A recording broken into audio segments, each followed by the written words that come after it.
Je crois fermement en la force de la fidélité. Je crois fermement qu'il n'y a pas un chemin, mais des chemins.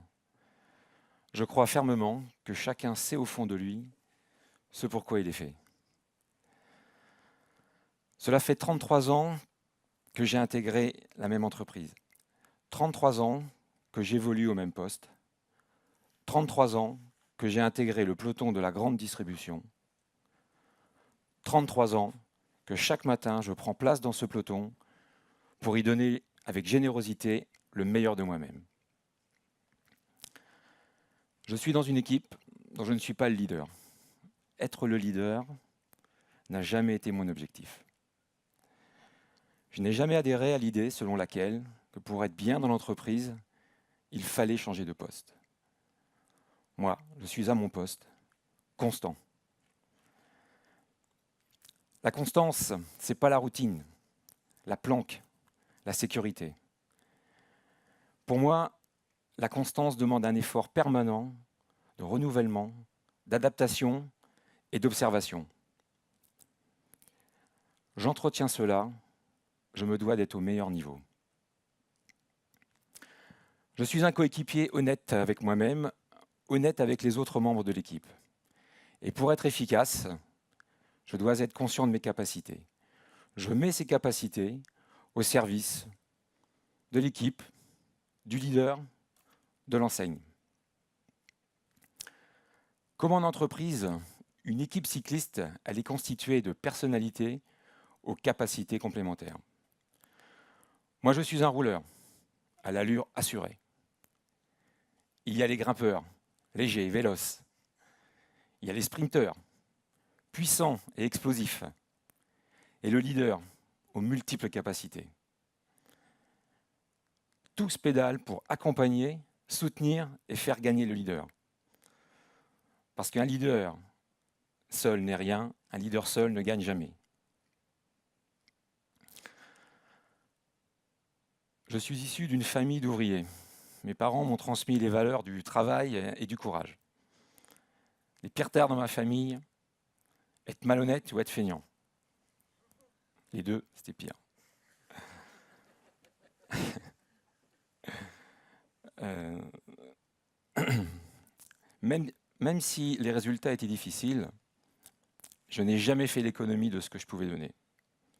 Cela représente peut-être moins que ce que d'autres ont donné sans faire d'efforts, parce que plus compétent, plus intelligent, mais je n'ai rien à me reprocher. Quand tu regrettes quelque chose, c'est qu'à un moment, tu t'es laissé entraîner par la facilité. Ce n'est pas ma façon de fonctionner. Du coup, quand je dois faire face à une difficulté, j'y vais. Je mets du braquet. J'ai des ressources. Ma principale ressource, mon courage. Pour moi, on ne peut pas gagner sans faire d'efforts, sans sueur, sans douleur.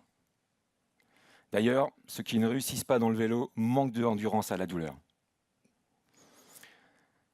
Au travail, comme lorsque tu pédales, il y a des moments où ça fait mal. Je crois qu'il faut accepter ces moments durs. Il faut aimer se faire violence. Moi, je crois qu'il y a une satisfaction tout à fait personnelle à avoir donné le meilleur de soi-même, avoir été au bout de ses limites. Et même si tu ne gagnes pas, tu es gonflé de satisfaction. Pour moi, la victoire d'avoir un prix, si c'est facile, ce n'est pas vraiment une victoire. Avancer. Ça va, merci. Avancer, gagner en équipe. Quoi de plus excitant, de plus stimulant? Dans le peloton, tu dois faire corps avec tes coéquipiers, même tes adversaires. Tu dois produire un effort en harmonie, en rythme, avec générosité. Tu prends un relais, tu apportes ta compétence, ta force, c'est ta contribution. Puis c'est le tour d'un autre, puis d'un autre, et ainsi de suite. Les efforts successifs de chacun, les compétences cumulées et répétées, construisent peu à peu la victoire de l'équipe. Prendre la roue d'un autre, plus en forme, coéquipier ou adversaire. Profiter du tempo, de l'aspiration. Respirer, s'inspirer, C'est la garantie d'aller plus vite, d'aller plus loin. Le peloton, c'est à la fois un univers impitoyable et réconfortant. Une masse élastique en mouvement permanent. Impitoyable, parce que tes adversaires ne te font pas de cadeaux. Ils vont tout mettre en œuvre pour te faire décrocher, pour te lâcher. Réconfortant, parce que dans un moment de faiblesse, tu peux être certain que toute l'équipe mettra tout en œuvre pour te récupérer. Dans l'entreprise, comme dans le cyclisme, l'isolement, ça peut devenir un enfer. Un élément isolé, c'est une compétence perdue, un maillon qui manque à la chaîne. C'est le rôle du leader d'être vigilant au décrochage d'un de ses coéquipiers. Il doit ralentir, réintégrer et booster l'élément en difficulté. Il doit même mobiliser les autres membres de l'équipe. Il ne doit pas y avoir d'humiliation, parce qu'il doit y avoir de la bienveillance, parce que le décroché d'aujourd'hui sera le fort de demain. Le rôle du leader, c'est d'emmener son équipe vers un objectif.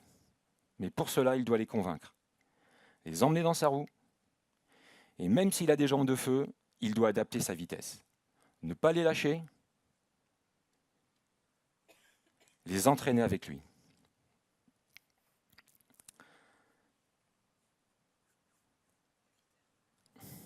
Merci. Le leader imprime un rythme qui est supérieur à celui propre à chaque individu, mais que l'équipe, dans un effort commun, est capable de suivre.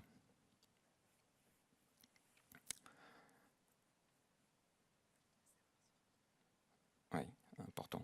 Il doit savoir se retourner et s'assurer que toute l'équipe est là, derrière lui, en soutien. Mais la solidarité du groupe ne suffit pas. On élabore des stratégies qui tiennent compte de l'état du terrain, des conditions, de l'état de forme de chacun, et puis surtout de l'expérience acquise lors des courses précédentes. Chacun se doit de respecter la stratégie établie. Mais il faut rester vigilant, observer et comprendre la stratégie de l'adversaire pour pouvoir mieux la contrer. S'adapter au changement. Prendre en considération l'état de forme de chacun. Jauger. Évaluer les capacités. Rester dans le peloton. Ne pas se faire distancer. Rester derrière, à l'affût. Observer. Contrôler. Démarrer. Placer une attaque lorsque l'adversaire ne s'y attend pas. Ou alors quand il a un moment de faiblesse. Ça marche aussi. Partir ensemble. Développer une force commune. Pour moi, derrière la notion d'adaptabilité, il y a la notion de performance. C'est précieux, ça se préserve. S'adapter, c'est ne jamais perdre l'équilibre. J'ai la crédibilité d'un long parcours passé en magasin. 33 ans dans le même magasin, pratiquement au même poste. On peut dire que je suis un lien fort pour l'entreprise. Je suis un maillon fort. Fort de courage, fort de générosité. Durant mon parcours, j'ai croisé nombre de gars qui sont devenus des leaders, voire des grands patrons. On dit de moi que je suis un vrai généreux, que j'ai cette volonté de donner avec excès, que je mets beaucoup de conviction dans ce que je fais. Parfois, il faut savoir pousser plus avec ses tripes qu'avec sa tête. Avoir l'honnête conscience de ce que l'on est, avoir le noble objectif d'engager toute sa force dans le but noble d'accompagner et de faire gagner le leader. Je me suis nourri avec délectation de fidélité et je m'attribue aujourd'hui le titre de suiveur assumé.